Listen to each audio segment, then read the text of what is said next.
Alléluia. Amen. Est-ce qu'il y a de la joie?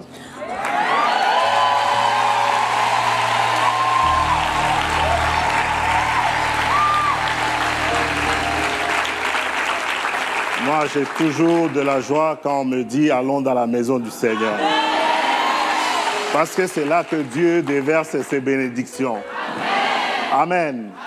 Est-ce que vous êtes dans la joie? Dis à ton voisin, je suis dans la joie. Parce que notre Dieu est capable. Notre Dieu est capable. Amen.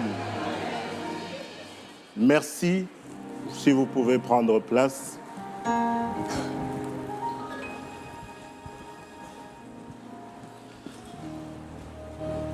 Alors, nous allons incliner nos têtes un court moment pour recommander ces instants entre les mains du Seigneur. Tendre Père, nous voici devant toi, Seigneur, convoqués dans un rassemblement spécial. Nous sommes infiniment reconnaissants pour la grâce, la faveur, Seigneur, imméritée que tu fais sur notre vie, dans notre Église, ici, à ICC, Seigneur, et dans le monde entier. Merci pour ces instants de partage que tu as prévus depuis la fondation des temps. Et nous croyons que c'est un rendez-vous particulier que tu as voulu donner à chacun de nous. Cher Saint-Esprit, allié et fidèle partenaire, je te prie de prendre le contrôle de ces instants, afin que Seigneur, notre esprit, afin que notre intelligence, afin que notre façon de faire, de penser, puisse être étirée pour la gloire de ton nom. Seigneur, bénis ton peuple venu nombreux pour t'écouter et non pas m'écouter, Seigneur. Car qui suis-je devant ta grandeur, si ce n'est qu'un simple instrument, un instrument inutile, Seigneur. Au nom de Jésus-Christ, Amen.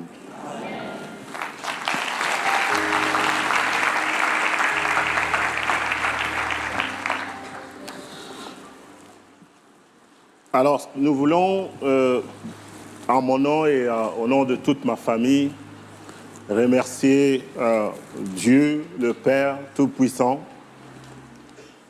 remercier Pasteur Yvan, notre pasteur principal,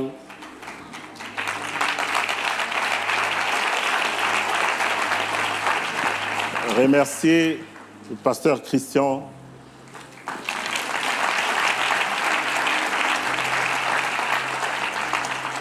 un frère bien que moi je connais. Lui, il ne me connaissait pas, mais moi je le connais parce que je le suis. Et je prends note de tous ses enseignements. Pasteur, nous sommes bénis de t'avoir comme enseignant parmi nous. Merci au pasteur Serge et à tout le staff.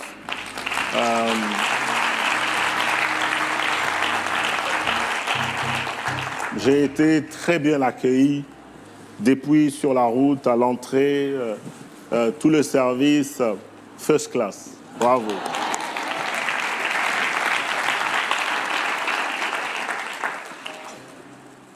Alors, cet après-midi, nous voulons partager, disons, une réflexion, une démarche qui va avoir plusieurs ramifications. Qui peut découler sur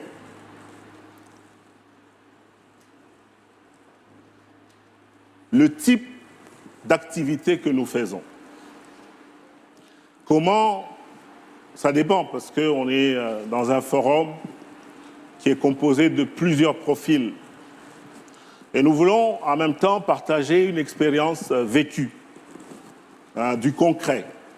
Je lirai très peu de versets bibliques parce qu'il s'agit là de partager un peu le vécu de ce que Dieu est capable de faire dans nos vies.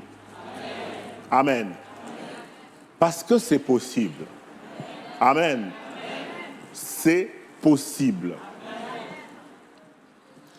Donc j'avais prévu quelques points à partager. Il s'agit de comment transformer vos idées, nos idées, en or. Comment faire en sorte que les idées que nous pouvons avoir, d'où est-ce que ces idées viennent? Quelle en est la source? Quel est le processus de réflexion pour amener une idée à faire son chemin, à germer, à maturer et à devenir une ressource rare? La ressource là, rare, c'est celle qui a de la valeur pour laquelle les gens sont capables de payer un prix. Donc c'est un processus d'accumulation de richesses, de création de richesses, mais non, aussi d'accumulation de richesses pour la propagation du royaume.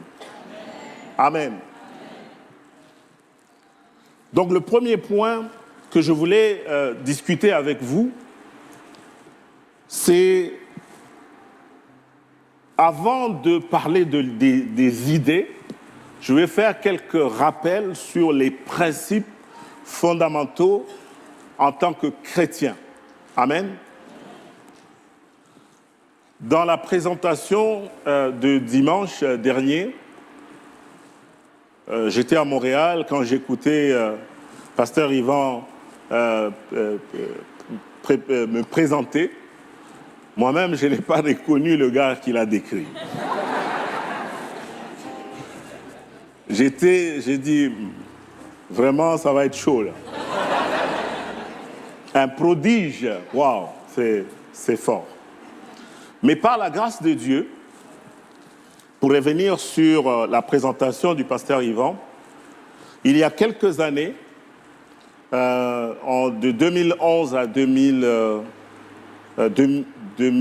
à 2016, j'étais directeur général de Canal+. Quand je suis arrivé pour prendre les fonctions, la société avait environ un chiffre d'affaires de 700 000 euros. On était 4 employés. Mais Dieu, dis avec moi, mais Dieu. Dieu a pris les commandes. Parce que même aujourd'hui, rétrospectivement, quand je regarde en arrière, je ne peux pas expliquer. Je ne peux pas vous expliquer comment est-ce que cela s'est passé. Mais au bout de 4 ans, en chiffre d'affaires, on a atteint 100 millions d'euros.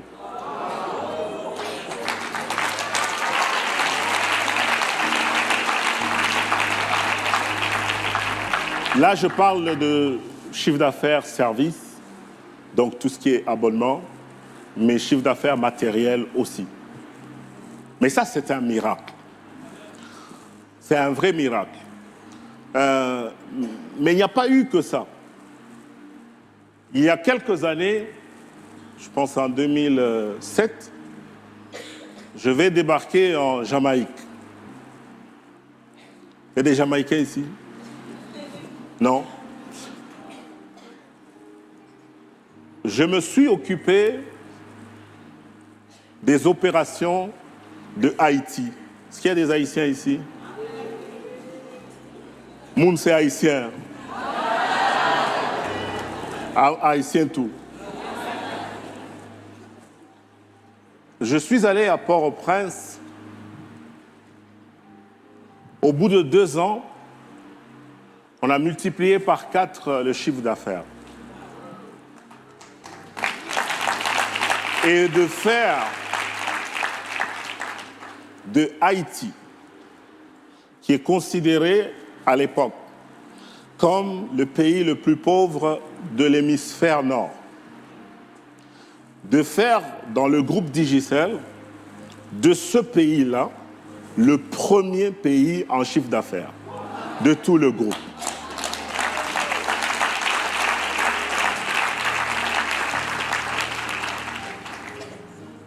On a fini l'année 2007-2008 avec 240 millions de dollars américains comme chiffre d'affaires annuel dans ce pays-là. Ça veut dire que Dieu, peu importe où tu te trouves, peu importe la situation, la description économique, macroéconomique, quand vous écoutez la radio, la télé, vous avez... Moi, j'écoute plus la radio. Je n'écoute plus parce qu'il n'y a que des mauvaises nouvelles. J'écoute que mes louanges et adorations et les prédications parce que ça, c'est des vraies choses qui alimentent ma foi et qui nourrissent mes capacités qui viennent de Dieu. Amen. C'est important de se défaire de toutes ces choses négatives qui ont tendance à influencer nos pensées et par conséquent nos actions. Donc ça nous conditionne sur le plan psychologique, sur le plan spirituel et qui peuvent créer des doutes en nous. Amen. Donc c'est important, je citerai quelques exemples tout au long de cet après-midi et j'espère vraiment satisfaire à vos attentes. Normalement, si c'était un atelier, je vous aurais demandé de me dire quelles sont vos attentes en venant cet après-midi. Si c'était possible d'interagir. Pour que, à la fin de la session, qu'on voit ensemble si on a réussi à atteindre les attentes ou pas. Amen. Lisons Proverbe 14, le verset 23. Tout travail procure l'abondance, mais les paroles en l'air ne mènent qu'à la disette. Amen. Donc le travail est un principe divin. Et il procure l'abondance. L'abondance, c'est la multiplication des ressources qu'on a. Pourquoi? Pour notre bien. Mais les paroles en l'air, ça veut dire que les gens qui font des projets et qui ne les réalisent pas, eux, ils connaîtront la disette. Dans d'autres versions, on parle de la pauvreté. Ils connaîtront le manque. Est-ce qu'on est ensemble? Donc la notion du travail, elle englobe toute activité que nous faisons. Que ce soit ici à l'intérieur de l'Église, que ce soit dans notre vie en dehors d'ici. Amen. C'est toute activité de production. Donc dans les principes de Dieu, il veut que l'homme soit actif, qu'il réfléchisse et qu'il utilise les bras, les mains, les pieds, la tête, l'intelligence pour produire des choses qui vont lui procurer de l'abondance. Et cette abondance est utile pour son grenier, pour faire vivre sa famille, pour contribuer à l'expansion de l'Évangile. C'est important de pouvoir travailler. Est-ce que vous êtes d'accord? Donc si vous ne travaillez pas, vous enfreignez une loi divine. Vous ne pouvez pas espérer récolter si vous ne travaillez pas. OK? Alors, on va développer petit à petit. Qu'est-ce que ça veut dire travailler? Comment travailler dans le cadre de notre sujet de cet après-midi? Tout exercice que vous faites professionnel, que vous soyez médecin, que vous soyez avocat, c'est du travail. Que vous soyez policier, que vous soyez gendarme, c'est du travail. Que vous soyez pasteur aussi, c'est du travail. Parce que vous êtes berger pour conduire et nourrir le peuple de Dieu spirituellement. Étudier, c'est du travail aussi. Faire du bénévolat, c'est du travail. Donc par conséquent, tout cela doit être pris au sérieux. On doit le faire avec le plus grand sérieux du monde, comme si c'était notre dernier jour sur la terre. Amen. Donc si on parle de sérieux, il est inadmissible d'avoir certains comportements qu'on verra plus tard.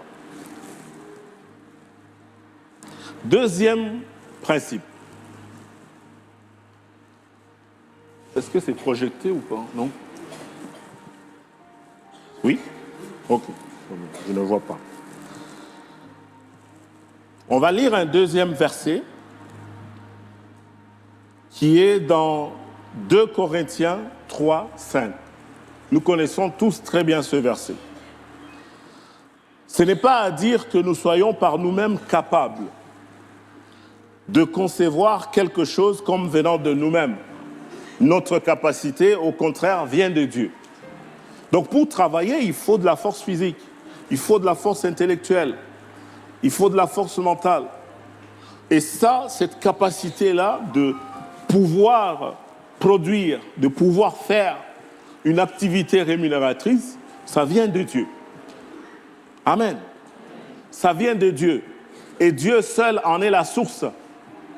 Amen. Maintenant, voyons Exode 31, 1 à 5.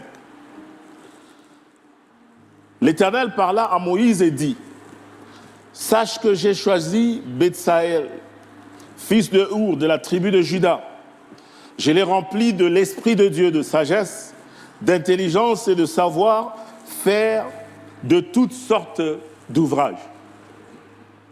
Je l'ai rempli d'intelligence et de savoir-faire. » Le savoir-faire, en français facile, c'est ce qu'on appelle les compétences. OK? Les compétences, c'est le savoir-faire. Mais ici, il est dit que c'est Dieu qui donne le savoir-faire. Pourquoi? Pour être en mesure de faire toutes sortes d'ouvrages. On peut lister tout ce qui existe comme ouvrage. Je l'ai rendu capable de faire des inventions. Est-ce que vous êtes là? Je l'ai rendu capable de faire des inventions, de travailler l'or, de travailler l'airain, l'argent, de graver des pierres, de les enchâsser, de travailler le bois et d'exécuter toutes sortes d'ouvrages. Soulignez le terme invention. Ça veut dire que des choses qui n'ont jamais existé avant. Donc Dieu nous donne la capacité de pouvoir inventer des choses qui n'existent pas encore dans notre génération. Amen. Et ça vient de Dieu. Donc la capacité de travailler dans on va dire, dans les sociétés les plus technologiques. Ça vient de Dieu. La capacité d'opérer des gens avec des transplantations, avec des interventions au cerveau, etc. Ça vient de Dieu. Et que personne ne vous trompe, que personne ne vous séduise. cela ne vient que de Dieu. Amen.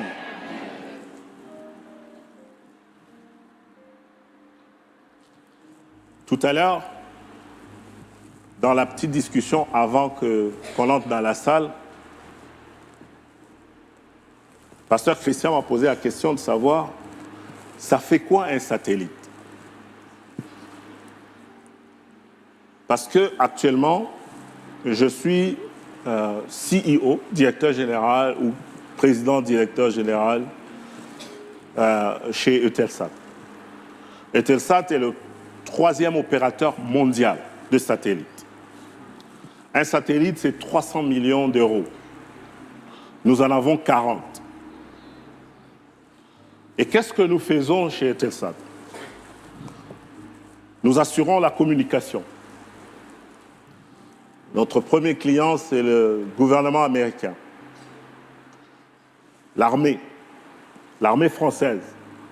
Nous assurons toutes les communications dans les zones de guerre, dans les bateaux, dans les avions. Nous transportons les chaînes de télévision. On a 7000 chaînes de télé qu'on transporte dans le monde, à travers 40 satellites. Faites vous-même les calculs. 40 satellites fois 300 millions d'euros, ce que ça donne. Mais on est capable aussi de donner de la connectivité, d'Internet. Et une de mes priorités, c'est de connecter toute l'Afrique à l'Internet.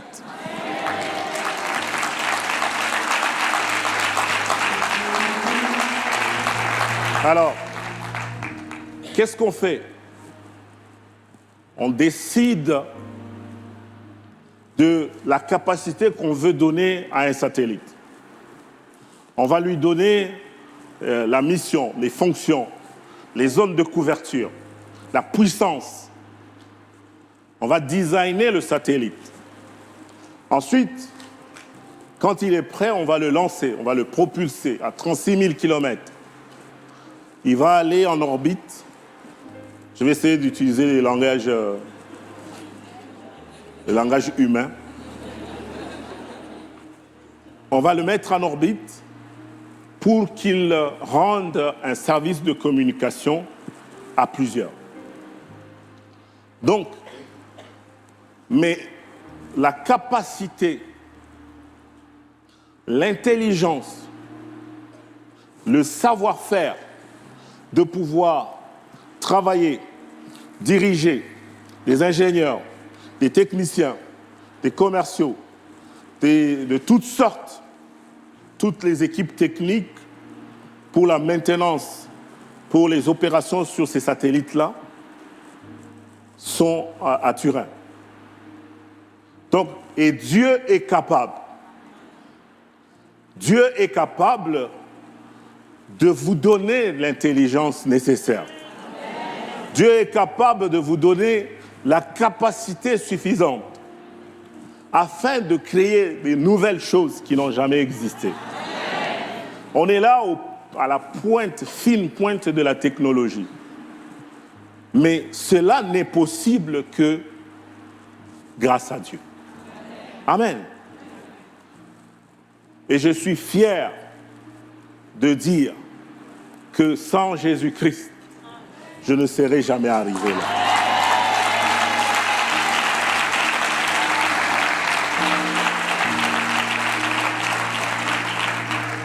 Amen. Vous savez, quand on m'a appelé, il y a 1 an et demi, Monsieur Jean-Claude Chipama, voilà, on va vous... il y a un cabinet de chasseurs de tête. On a identifié votre profil. J'ai dit oui, je sais que je suis compétent. Alors, quand on m'a dit, non, il s'agit d'aller travailler chez Eutelsat, c'est lui le client qui cherche un directeur général. J'ai dit, attendez un peu. Vous vous trompez de personne. Moi, je ne connais rien des satellites. Il m'a dit, non. Vous n'avez pas besoin d'être ingénieur pour diriger une société de satellites. Amen.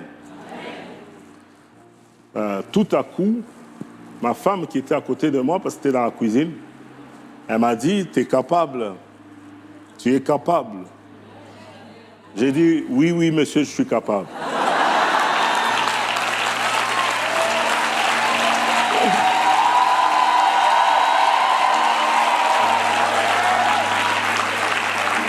Je parle ici aux hommes. Hein. Apprenez à écouter vos femmes. Elles ont une sagesse extraordinaire. Elles ont un encouragement et tout ça. Moi, j'ai pris des ailes. J'ai dit oui, je vais y arriver. J'ai pris l'avion, je suis venu à Paris. J'ai fait les entretiens. J'en ai eu 12 au total. Au 12e entretien, on m'appelle, on me dit, monsieur, le poste est à vous. Amen.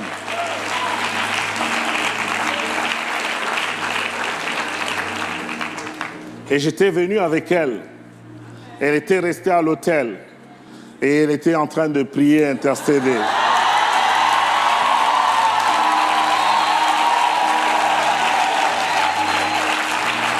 Donc pendant que moi je répondais, je ne comprenais même pas d'où sortaient les propos que je disais. Tout le monde était autour de la table en disant, voilà le candidat qu'il nous faut. Voilà le candidat qu'il nous faut. Amen. Donc soyez bénis, toutes les femmes. Jouez bien votre rôle.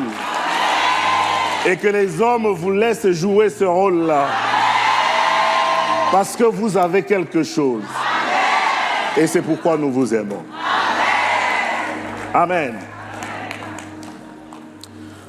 Mais tout à l'heure, pour arriver à répondre oui, pour arriver à se mettre en valeur, il faut que dans la tête, il se passe quelque chose. Est-ce que vous êtes d'accord avec moi? Parce que souvent, et je le vois moi quand je fais des entretiens, je vois des gens qui sont sans conviction. Hier encore, j'étais à Nairobi, hier soir, et je faisais passer un entretien d'embauche à une dame sans conviction. Au bout de 15 minutes, j'ai arrêté l'entretien. Parce que ça transparaît. Amen. C'est pour ça qu'il y a un grand travail de bien se connaître. Pour être capable de manifester les capacités que Dieu a mis en nous, il faut une bonne dose de confiance en toi, en soi. Et ça vient de quoi? Ça vient de votre foi en Dieu. Parce que vous savez que c'est Dieu qui rend capable. Et que ce n'est pas vous qui explorez par vos diplômes. Alléluia. Donc c'est important de pouvoir bien se connaître. Amen. Donc si on était dans la télé, je vous aurais posé la question de savoir, est-ce que vous vous connaissez? Est-ce que vous vous connaissez bien?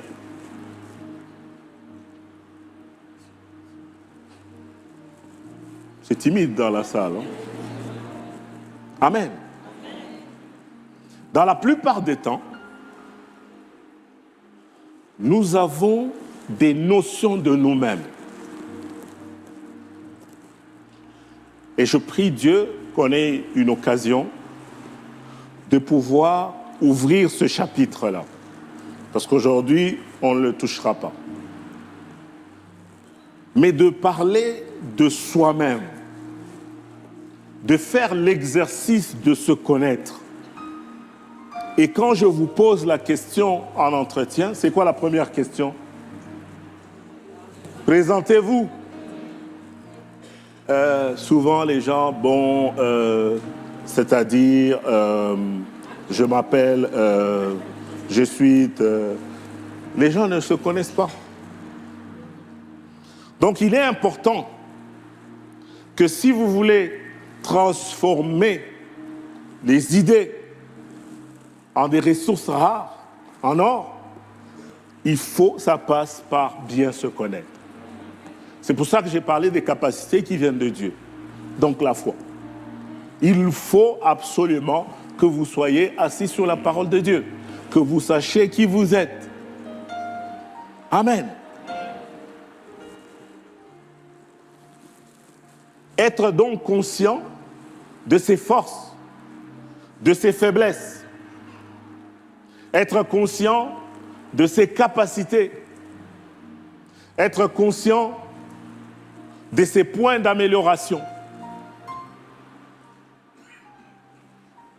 Si je pose la question dans la salle, je dis, bon, vous faites quoi aujourd'hui comme métier?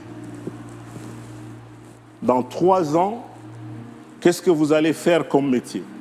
Ça, c'est une question qui revient souvent dans les entretiens, non? Dis, est-ce que vous pouvez vous projeter? Vous vous voyez où dans 3 ans, dans 5 ans? La moitié des gens ne savent pas répondre à cette question. Ce n'est pas de votre faute, c'est parce que vous n'avez pas fait cet exercice. Exercice de recenser son talent, de l'identifier le talent,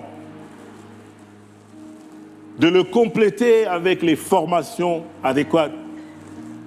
J'entends souvent des gens dire « Ah, je me suis inscrit dans telle formation. » J'ai dit « C'est quoi l'objectif que tu poursuis ?» Non, il paraît que, voilà, pour de nos jours, pour être embauché, il faut être consultant en SAP. Ça, c'est quelqu'un qui m'a dit, il n'y a pas longtemps. J'ai dit, j'ai à peu près 20 ans d'expérience. J'ai dirigé des grandes sociétés multinationales au monde. Je n'ai jamais embauché quelqu'un parce qu'il connaît SAP. Mais vous allez arrêter le travail, vous vous financez par le Pôle emploi, vous allez faire une formation de consultant en SAP. Demain, sur le marché du travail, résultat, 0. Et quand c'est 0, ça augmente la frustration. Vous pensez que Dieu n'existe pas. En tout cas, il n'existe que pour des uns et pas pour soi. Amen. Soyez honnête, qui pense comme ça? Vous comprenez? Parce que vous avez mal ciblé. Vous avez suivi les mouvements. Vous avez suivi la tendance des gens.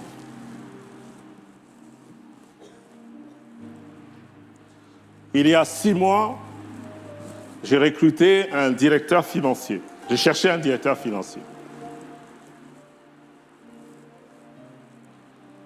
J'ai publié. Mais personne ne postulait. Je cherchais un ingénieur en prévente. J'ai publié. Personne ne postulait. Enfin, les gens que je m'attends qui postulent, est-ce que vous êtes avec moi? J'ai dit, voici l'occasion. Postulez, c'est moi qui décide. Voilà. Remplissez les conditions, postulez. Il n'y en a pas. Mais vous savez pourquoi? Pourquoi est-ce que ce n'est pas arrivé? Parce que, dans la plupart des temps, là où vous allez chercher, ce n'est pas là qu'il y a l'information. Vous allez sur partout sauf là où se trouvent les informations, les vraies. Et ça crée de la frustration. Ça crée un problème majeur, même dans l'Église. L'exemple de SAP là que j'ai donné, c'est ici, hein? Ici à Boissy.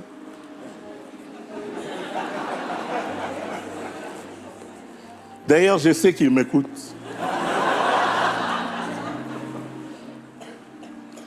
Donc, c'est pas loin de nous.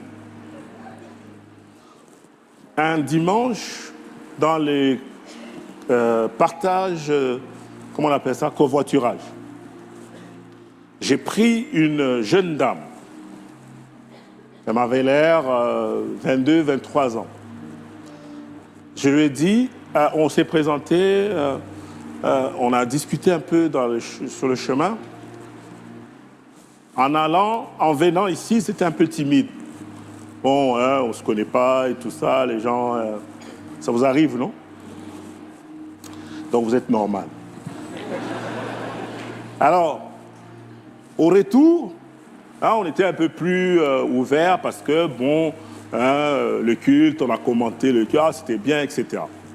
Je lui ai posé la question, qu'est-ce que tu fais dans la vie? Elle m'a dit, je suis en dernière année. Je suis à la recherche d'un stage. Un stage professionnel ou d'un poste d'apprenti. J'ai dit, tu sais quoi? Ça tombe bien. Donne-moi ton CV, je vais voir ce que je peux faire. Jusqu'aujourd'hui, elle ne m'a jamais envoyé le CV.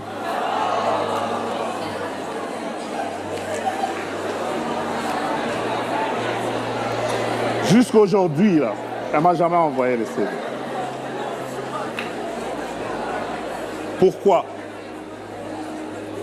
Parce que je ne lui ai pas dit qui j'étais. Je ne me suis pas présenté. Bon, j'ai joué le jeu. J'ai dit, ah tiens, donne-moi ton CV. Elle m'a dit, ok, d'accord. Je lui ai mis mon nom sur un bout de papier avec mon email. Elle n'a même pas regardé ce que c'était l'email. Parce que dans l'email, tu peux soupçonner des choses. Mais tout ça, ça se passe où? Dans la tête. Elle ne s'imagine pas que le monsieur avec qui elle est dans la voiture peut lui donner du travail. Je ne sais pas c'est quoi ses critères pour être celui qui donne du travail. Alors, mais il est clair qu'il y a un problème, vous êtes d'accord? Mais ici, là, elle vient chauffer les bancs tous les jours. Seigneur béni, Seigneur agis, je te prie, j'aimerais que tu interviennes.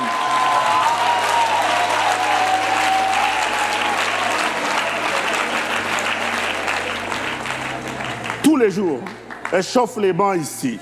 Je suis sûr qu'elle a fait les 3 jours. Elle a fait les 21 jours. Je suis sûr, Seigneur agit. Oh, dans ces pays que c'est difficile.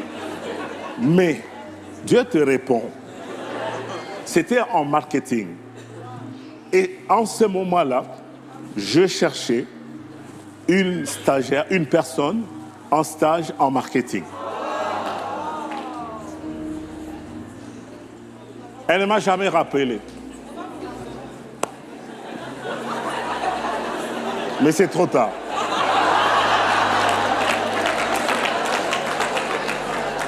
Amen. Vous comprenez quand je parle de... Les anglophones parlent de mindset. Il y a quelque chose là qu'on doit révolutionner. Il y a quelque chose qu'on doit changer. On n'est pas capable de lire les signaux de Dieu. Dieu vous parle, mais vous êtes là distrait.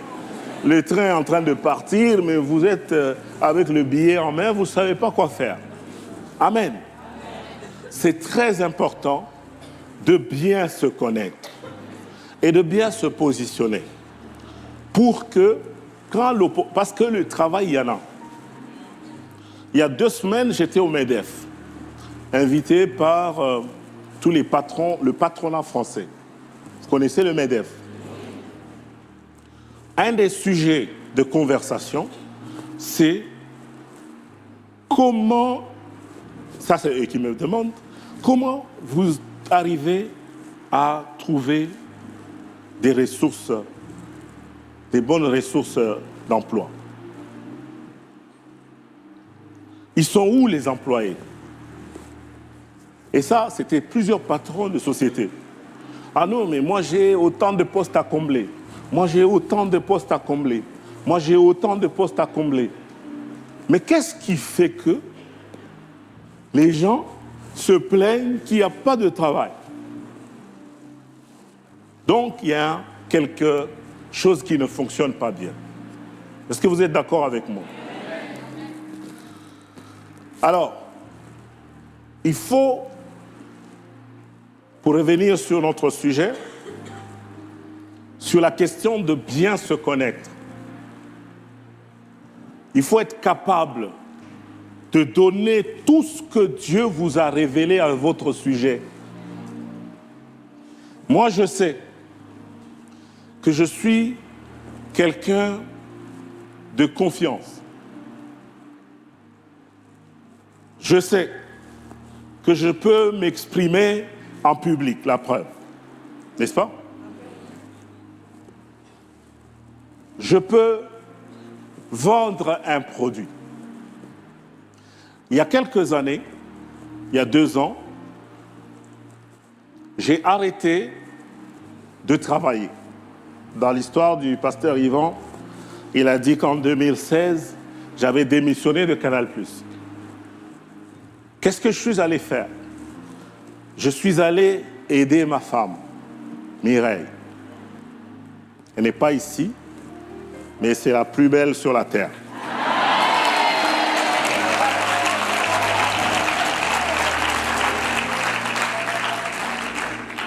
J'ai dit pendant longtemps, tu m'as suivi.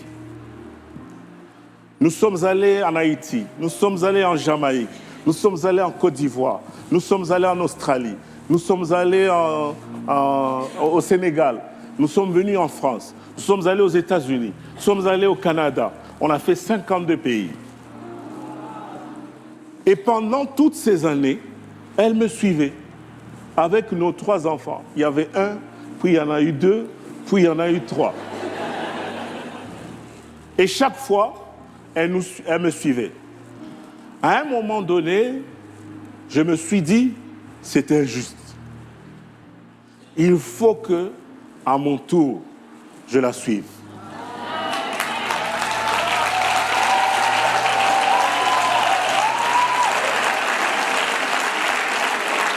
Alors en 2016, alors que j'étais au sommet, professionnellement parlant, j'avais du succès. Je marchais sur du tapis rouge virtuel, quasiment. Parce que vous savez, quand vous faites des choses et que ça marche, et que Dieu vous donne encore de l'intelligence, de la sagesse, de la capacité d'accomplir des choses, vous avez toute l'appréciation de la direction, n'est-ce pas? Mais c'est en ce moment-là que je dis non, je vais m'arrêter, parce qu'il faut que j'aide ma femme.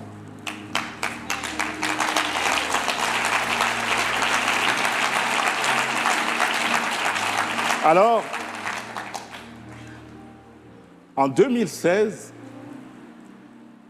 je suis allé l'aider au Canada. Je suis allé l'aider à lancer sa marque de vêtements.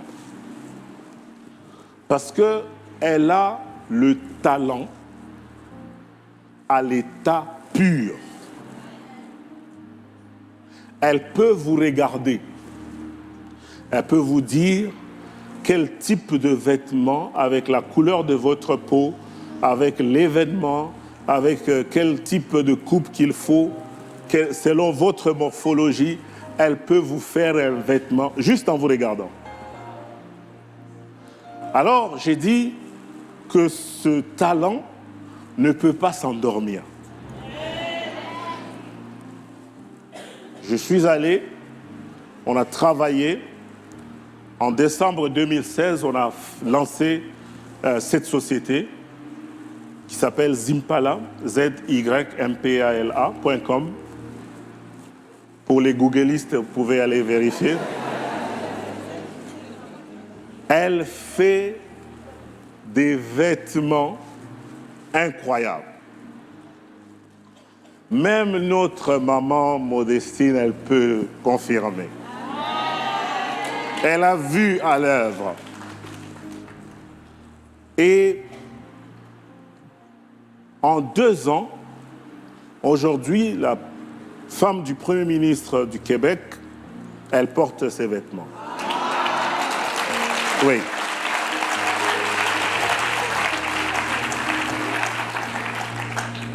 Les membres du gouvernement du Canada, les femmes en majorité, la plupart, elles portent ces vêtements.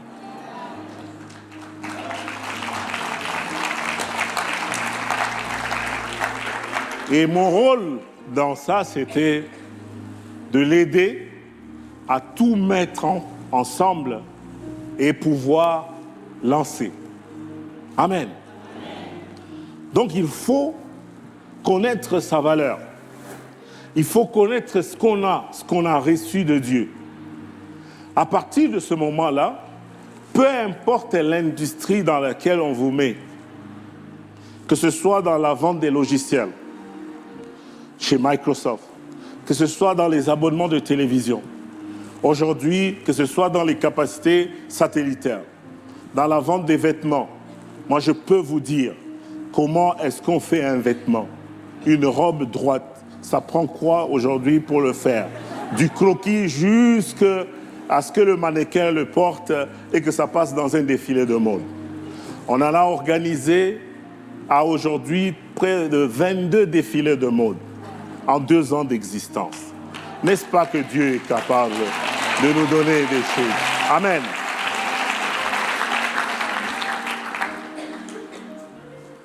Donc, posez-vous la question,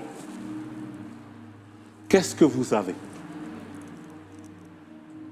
Qu'est-ce que Dieu vous a donné? Parce que l'ADN, là, c'est différent. Hein? Est-ce que 2 personnes peuvent avoir le même ADN? Même les jumeaux, il y a toujours des différences, n'est-ce pas?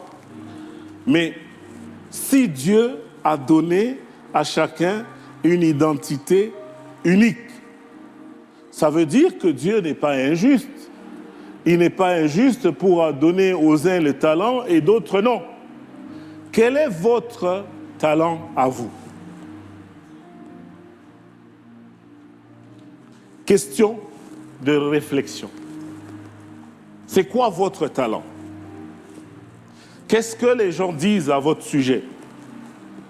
Qu'est-ce que vous faites et vous ne vous fatiguez pas quand vous le faites?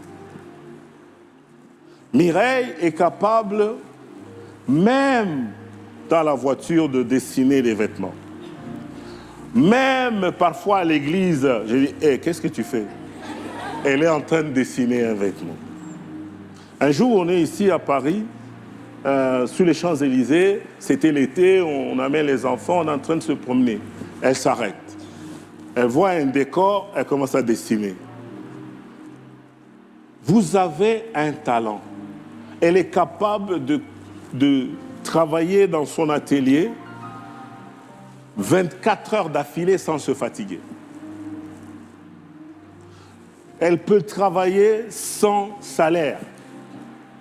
Parce que ce n'est pas ça qui la motive. Elle est tellement passionnée par ce qu'elle fait. Alors, qu'est-ce que vous avez? Qu'est-ce que vous êtes capable de faire sans vous fatiguer? Regardez notre pasteur principal. Quand il s'agit de nous prêcher, il prêche, il prêche, il prêche. J'ai dit, est-ce que c'est la même Bible que nous lisons? Oui ou non? Nous lisons tous la même Bible, non?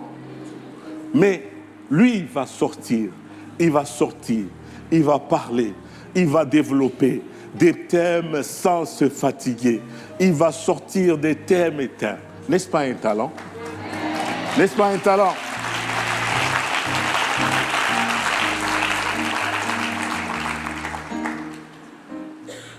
Donc les talents, c'est quelque chose, c'est une habilité à faire des choses. C'est une capacité à reproduire les mêmes effets pour les mêmes résultats. Quand vous regardez les joueurs de football, vous avez l'impression que c'est facile, n'est-ce pas?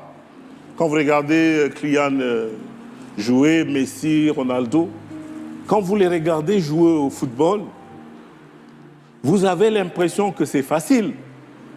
Oui ou non? Mais en vérité, est-ce que c'est facile? Si on vous donne le ballon, moi j'ai pris une fois le ballon, je suis allé sur le terrain, mais j'étais KO pendant 3 semaines. Hein. Parce que ce n'est pas facile. C'est tellement difficile. Non, mais quand vous regardez Pasteur Yvan prêcher, vous vous dites que c'est facile.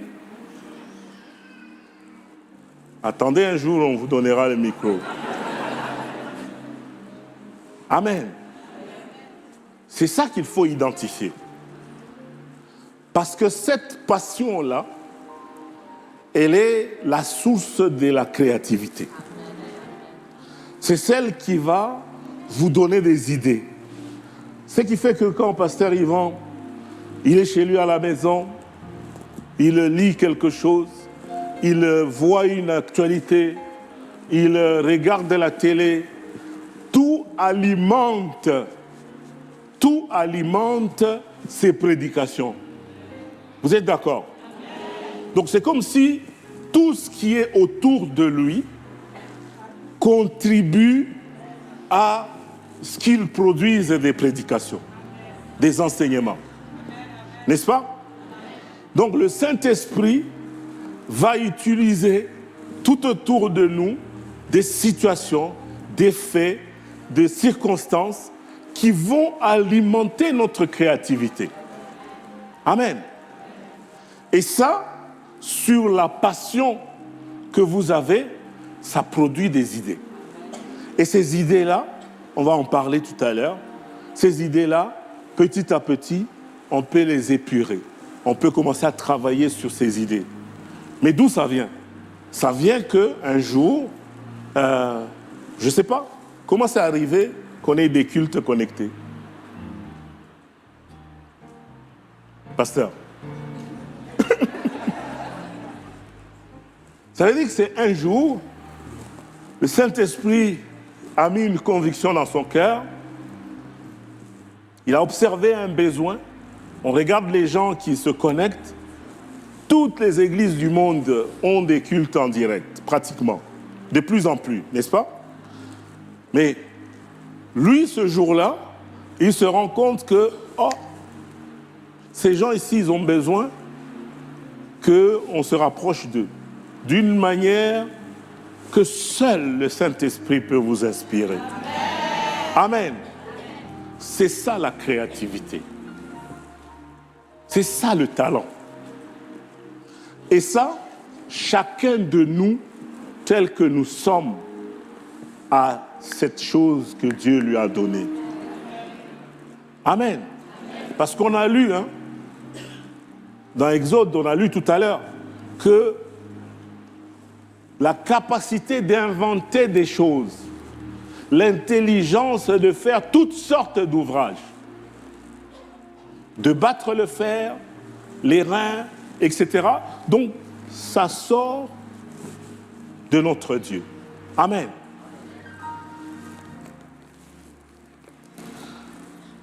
Donc, les idées, on en vient aux idées, ok? Les idées sont générées par toutes les circonstances de la vie autour de nous. Les idées sont générées par les formations qu'on fait. Les idées sont générées par les lectures qu'on va faire. Les idées, le Saint-Esprit va alimenter chaque instant de notre vie par quelque chose de particulier. Souvent, on a beaucoup d'idées. Maintenant, dans le cadre de nos discussions, de nos partages, c'est de comment canaliser ces idées, comment les challenger, comment les reformuler pour que ça devienne du trésor, pour que ça devienne de l'or, pardon. Amen. Donc les idées, c'est cet ensemble de pensées. Parfois, ça peut être sous une forme de pensée. Ça peut être, je donne un exemple. Un jour, je suis justement en Papouasie-Nouvelle-Guinée. Vous connaissez? Papouasie-Nouvelle-Guinée, c'est un peu au nord de l'Australie. Alors, là-bas, il y a encore 5 ans, 10 ans, les gens n'avaient jamais vu une voiture. Un jour, j'étais directeur des ventes pour une société, donc j'avais la responsabilité de ce pays-là. Je suis allé, mais on n'arrivait pas, c'était bloqué, tout était difficile. Les gens sont fermés, sont sceptiques. J'ai dit, mais comment, Seigneur, qu'est-ce qu'il faut faire ici? On a prié, toujours avec ma Mireille. Hein. On a prié, on a dit, Seigneur, on a jeûné. Seigneur, dis-nous, jusqu'ici, tu ne nous as pas trahis. Mais montre-nous, qu'est-ce qu'il faut qu'on fasse? Et là, un matin, j'observe, j'ai comme une espèce d'idée. En observant un vendeur de, vous savez, les petits, en français de France, je ne sais pas comment on dit, les shops, les petites boutiques de quartier. Là. On les appelle comment? Les épiceries, voilà. Ce sont des petites boutiques où on trouve un peu de tout. Alors je m'arrête devant. J'ai dit, mais pourquoi ces types ici ne vendraient pas nos produits? Je m'approche, je lui pose la question. J'ai dit, écoute, j'aimerais t'inviter. Là, ces paroles que je sors, je ne les avais pas préméditées. Je lui dis, j'aimerais t'inviter à un petit partage. Un repas, est-ce que ça t'intéresserait? Il m'a dit, ah, venir manger? J'ai dit, oui. Je lui dis, oui, j'aimerais t'inviter à venir manger. Il m'a dit, waouh, vous les Africains, vous êtes gentils, hein? Alors, on est sortis. Je l'ai amené au bureau, parce que c'était pas loin, à 100 mètres du bureau. On est entré au bureau, je l'ai amené à la cafétéria, je lui ai payé un plat. Je lui ai dit, mais ça prend quoi pour que tu vendes? Il dit, non, mais donne-moi, je vais vendre tes produits. J'ai dit, ah, voilà l'idée. Le soir, j'ai fait des invitations. J'ai pris toutes mes équipes. On a fait 500 invitations. On est allé donner à toutes les boutiques. Il dit, Digicel vous invite à manger.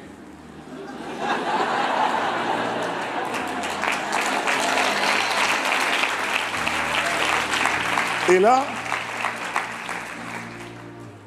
on attendait 500 personnes. Ils sont venus 800 personnes. On a réaménagé, on avait un entrepôt où on mettait un peu de tout. J'ai appelé la sécurité, on a vidé tout ce local. Donc, et ces gens-là, ils ne sont pas chers. Hein. Si tu leur donnes les pâtés, ça suffit avec une boisson. Donc, on va commander, on met un peu de musique, ambiance de fête. J'ai dit, mais attendez, avant qu'on ne serve à manger, j'ai quelque chose à vous dire. Moi, ici, j'ai un produit, là, à l'époque, c'était des cartes prépayées. de recharge. Tu vois, les cartes à gratter là. Et alors je lui dis, j'aimerais vous proposer que chacun de vous ici, vous êtes tous des commerçants. Et si vous commencez à vendre nos produits, voici les cartes et tout ça, je vous donne telle commission, etc. Alors, celui qui accepte aujourd'hui, il a son plat gratuit avant de partir. Alors j'ai dit, celui qui est intéressé, il lève la main. Tout le monde était debout dans la salle. On a passé toute la journée à enregistrer comme revendeur, à les faire signer les contrats des revendeurs. J'ai dit, le lendemain, on a pris un autre quartier. On a transformé cet entrepôt-là en une salle de réception. Mais, mes amis, au bout d'un an, on avait 60 000 revendeurs. Ça multipliait.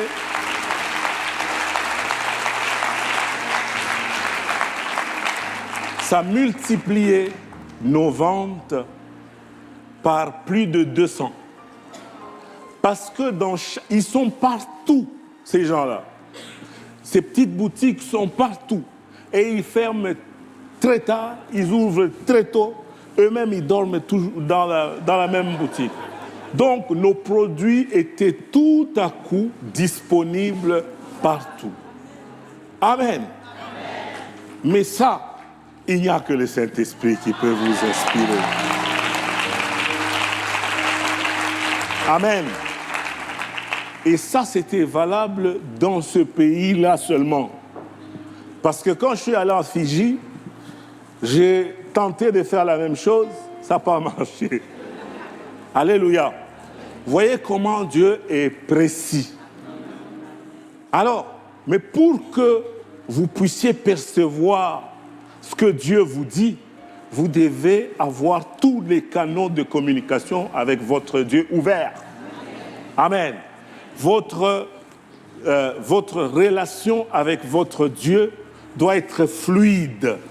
Il ne faut pas qu'il y ait d'obstacles en chemin. Parce que sinon, ça empêche que la communication ne puisse se faire. Est-ce que vous êtes là? Amen. Amen. Donc, les idées sont venues rejoindre une capacité que Dieu avait mise en moi. Et cette capacité, c'est la facilité d'aller parler aux gens. Donc, je n'ai pas eu peur, je n'ai pas eu honte, je ne me suis pas gêné ou excusé. Je suis allé, je leur ai parlé, et je parlais très mal. D'ailleurs, ça m'a permis d'apprendre le pidgin. Le pidgin, c'est la langue qu'on parle dans cette langue-là, dans cette région-là. Ça m'a permis d'apprendre le pidgin. Et ça a permis, au travail, de pouvoir faire les résultats que la direction demandait. C'était très difficile en Australie de renouveler ses papiers. Que la société vous renouvelle son contrat. Moi, j'avais un contrat de 2 ans. Au bout de 1 an et demi, j'avais déjà la direction qui m'appelait, la ressources humaines, pour dire « Ah, les formulaires de renouvellement de ton permis de travail sont arrivés. » J'ai dit « Mais attends, mon contrat n'est pas encore fini. » Il dit « Non, on anticipe. » Amen. Vous n'allez plus avoir besoin de vous soucier ni de votre salaire, ni de vos papiers de travail, parce que Dieu s'en occupera pour vous. Là, vous travaillez à mettre votre talent au service de la société dans laquelle vous travaillez, et vous verrez, les conséquences vont s'en suivre. Amen. Donc, il faut beaucoup de créativité. Il faut observer, parce que parfois, des informations sont à notre portée. Et là, ne soyons pas distraits. Amen.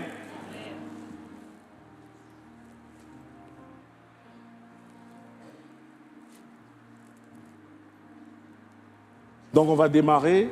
Je ne sais pas si on est rendu à combien de minutes, là.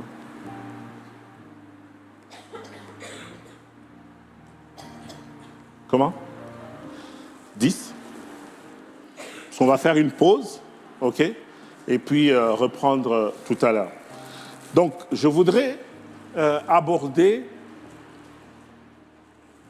J'ai commencé par vous présenter quelques principes divins, ok? Ensuite, arriver au niveau de... jusqu'à arriver au niveau de la capacité, du talent, de ce que vous avez en vous, parce que c'est sur ça que vous allez produire quelque chose. Vous ne pouvez pas produire des idées qui vont valoir de l'or, mais des idées de quelqu'un d'autre. Non. En général, ça ne fonctionne pas comme ça. Parce que les idées qui valent de l'or sont celles qui vont rejoindre nos talents. Sont celles qui vont rejoindre ce que Dieu nous a donné.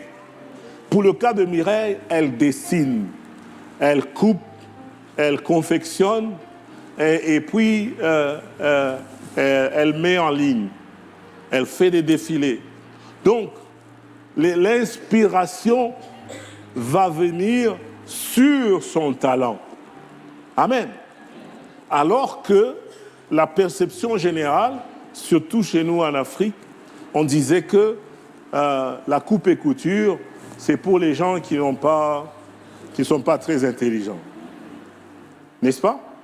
Donc, mais aujourd'hui, elle fait la fierté de toute notre famille. Elle fait la fierté de toute la nation congolaise au Canada. Parce qu'elle a été désignée l'année dernière ambassadrice de toute la communauté congolaise du Canada. Porte-parole, mais c'est sur son talent. C'est sur son talent. Et son père il me disait que je savais qu'elle avait un goût particulier pour les vêtements. C'est comme ça que moi, contre l'avis de tous, je l'ai orientée vers les études de coupe et couture. Ensuite, elle a développé, elle a fait le design de mode, elle a fait la gestion industrielle, elle a fait les grandes écoles de mode pour se perfectionner. Amen. Mais le talent a été décelé très tôt chez elle. Et là, quand vous construisez dessus, le Saint-Esprit va faire éclore ce qui était en vous. Alléluia. Donc c'est important de bien cerner ce que Dieu vous a donné. N'allez pas copier les idées des autres. Vous faites un gaspillage de temps et de ressources. Amen. Alors on va parler des 9 blocs qui vont faire qu'une idée puisse cheminer sur son chemin jusqu'à devenir un projet concret. Amen. Jusqu'à devenir quelque chose de concret. Donc, à devenir une entreprise. Zimpala, aujourd'hui, emploie 9 personnes. Donc, elle a des bureaux, des ateliers. Zimpala commercialise aux États-Unis, à Philadelphie, commercialise en Allemagne, à Francfort. Et très bientôt, sa première boutique va s'ouvrir en Afrique. Donc, mais il y a 2 ans, c'était une idée. C'était une idée. Maintenant, comment faire en sorte que cette idée-là puisse cheminer jusqu'à germer et à devenir un vrai projet? Et au début, je vous ai parlé de plusieurs ramifications. On verra qu'une idée peut germer à l'intérieur de l'entreprise. À l'intérieur de l'entreprise, vous pouvez faire de l'entrepreneuriat. Vous pouvez démarrer un projet innovant, un projet qui va faire un changement, qui va amener de la valeur dans votre organisation. Mais aussi à l'extérieur. OK? Donc, je propose qu'on s'arrête là. Comme ça, on reprend les 9 blocs. J'espère qu'on aura le temps. Vous voyez, je n'ai même pas encore fait 20% de ce que j'avais prévu. Pour revenir sur les 9 blocs de base qui permettent de faire cheminer une idée vers un projet. OK? Et on parlera aussi de carrière, de comment est-ce qu'en entreprise, ça peut se gérer, comment on peut gérer de l'avancement, etc. Ou comment on peut déboucher sur les business plans, etc. Donc, on a quand même un bon chemin à parcourir. J'espère que vous n'êtes pas pressés. OK. Donc, je propose qu'on s'arrête par là et qu'on revienne dans 15 minutes, on m'a dit, à 4h45. Merci beaucoup. À tout à l'heure.